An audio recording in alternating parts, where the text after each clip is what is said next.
Magandang araw sa inyong lahat. For a long time, I chose to remain silent. I did so out of respect for the legal process.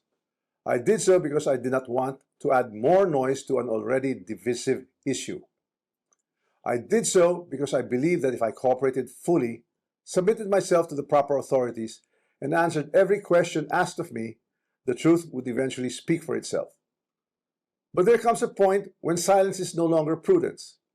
My silence has been abused and weaponized to build a narrative that is false, twisted, and unfair. So let me be clear. I will not keep quiet anymore. I will face this head on, and I will speak with facts because the truth deserves to be heard. Today, I am taking this opportunity to speak directly to the Filipino people. From the start of this controversy, I have been cooperative. I personally appeared before the proper authorities. I voluntarily submitted my affidavit to the ICI. I provided the information and documents asked of me. I did not hide. I did not run. I did not evade scrutiny. I faced it head on within the proper channel because I know there is no evidence that proves I committed plunder, conspiracy to commit plunder, or any similar offense that the Ombudsman may be contemplating against me. And because I have nothing to hide, I am today authorizing the immediate public release of the affidavit I submitted, together with all supporting information so that the Filipino people can judge for themselves who has been transparent and who is simply being politically targeted. Now let us address the most absurd accusation of all, that I am supposedly the mastermind of this corruption scheme. How can I be the mastermind? I was the former Speaker of the House of Representatives, but the House of Representatives is only one part of the branch of government, the legislature. The national budget is not conceived, executed, implemented, bidded out, supervised, and completed by one congressman or even by Congress alone, and certainly not by the Speaker of the House. I want to make this simple and clear. The national budget does not depend on just one person. The budget does not begin in the House. It begins in the executive. The agencies and departments prepare their proposals. The executive consolidates them into the National Expenditure Program, and that program is then submitted to Congress. From there, the House deliberates, but the House is not one person, and it is certainly not the Speaker alone. It is a collegial body made up of hundreds of members, multiple committees, vice chairs, and institutional processes. In fact, there are around 85 committees, each with its own jurisdiction, leadership, and members. No speaker can personally control every committee, much less direct the actions of other branches or government agencies. And in the Appropriations Committee itself, there are already more than 100 members, with many vice chairs, and Representative Toby Tiangco, who has been very vocal and upfront on this issue over the past months, was himself a vice chair of the Appropriations Committee in the previous Congress. So I have to ask, if there were real concerns about irregularities in the budget process, why were these not formally raised during the deliberations, or even during the plenary? The budget deliberation does not stop in the House. The Senate also conducts its own deliberations, reviews its own version, and plays its own role in shaping the final budget, and it is not a bystander. It is an active constitutional participant in this process. After that, the House and the Senate reconcile their versions in the bicameral conference committee. Only then is the final bill transmitted to the President for approval or veto. So let us be honest about what becomes law. The national budget is not the act of one person or one chamber. It is a product of a constitutional chain involving the executive, the House, and the Senate. This is something I want the public to understand. The budget process is collective, multi-layered, and shared. Accountability must apply to everyone involved, not selectively assigned after the fact, and certainly not when it becomes politically useful. If corruption were to occur in a magnitude made known to us over the past months, then it's clear that the real corruption does not happen at the level of the general legislative approval alone. It happens at the level of execution of the General Appropriations Act. It happens when projects are implemented. It happens where projects are actually implemented, where procurement is undertaken, where monetary disbursements are actually made. And it happens when substandard projects are passed off as legitimate or when ghost projects are made to appear real. That is why command responsibility is far more logically relevant in the executive branch, where there is actually supervision, operational control, and implementation on the ground, than in the collegial legislative body, where constitutional role is deliberation and appropriation. Congress does not build flood control projects. Congress does not conduct procurement. Congress does not inspect whether a project was actually completed. Congress does not certify whether the work done was substandard or not.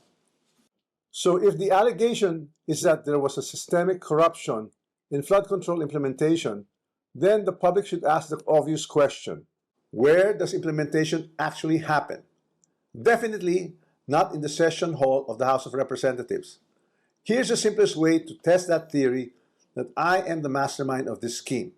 If I were truly involved in a fraudulent scheme of this nature, then the first place one would expect to see that pattern would be in my own district, in the projects most easily associated with me. You would have seen it in Tacloban, but I say this with absolute certainty. You won't see it in my district. My district has 0 ghost and 0 substandard flood control projects. 0. And that is verifiable. To prove this point, I'm authorizing my staff to share and release to the public the list of all the projects in my district that the authorities may deem attributable to me. Let the public scrutinize and verify for themselves. As I already mentioned, corruption of this scale is not a one-man operation.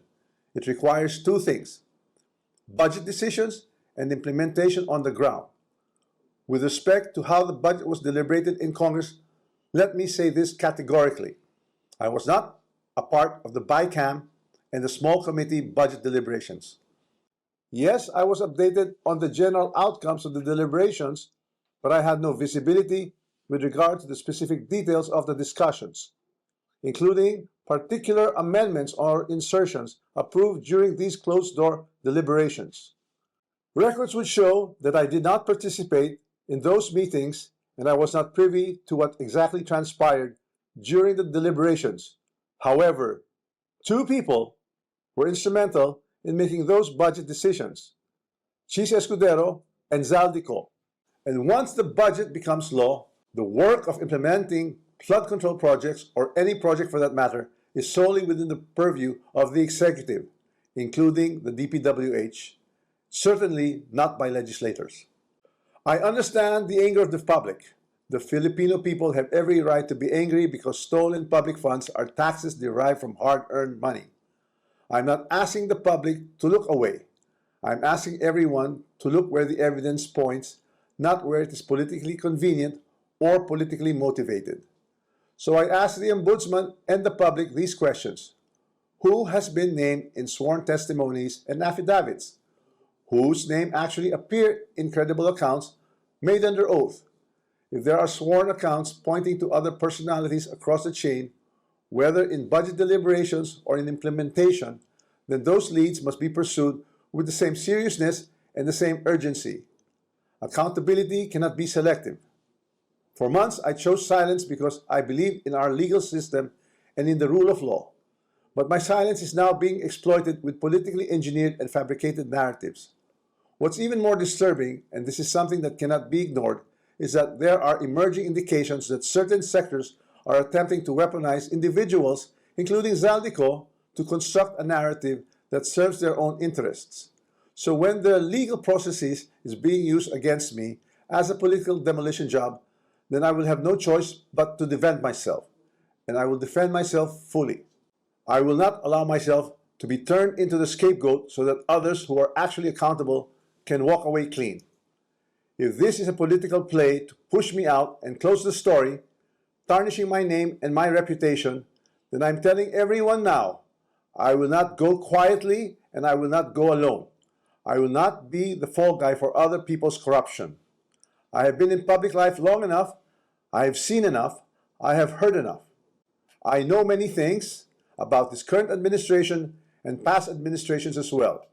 And I say this carefully. If this matter is to be handled as a legal issue, then let it be handled legally, soberly, and according to evidence. But if certain people insist on waging this in the court of public opinion, then I will have no choice but to defend myself publicly as well. To the Ombudsman, I say this with full respect. If your office truly believes in justice, then follow the sworn statements, follow the records, and follow the evidence all the way. Do not stop where it is politically convenient. Do not settle for the easiest headline. Do not confuse public pressure with prosecutorial duty. What I ask of the Office of the Ombudsman is simple. Follow the rule of law and due process. This is a serious matter, and it should be handled with seriousness, not with haste, theatrics, or shortcuts. I'm ready and willing to respond to every allegation in the proper forum, through the proper pleadings, motions, and submissions that the law allows. And to those who think they can throw me under the bus to save themselves, this is what I have to say to you. I am ready to defend my name. My silence should not be mistaken for weakness, ignorance, or fear. I know enough to defend myself, and if I am forced to do so in public, I will. Maraming salamat po.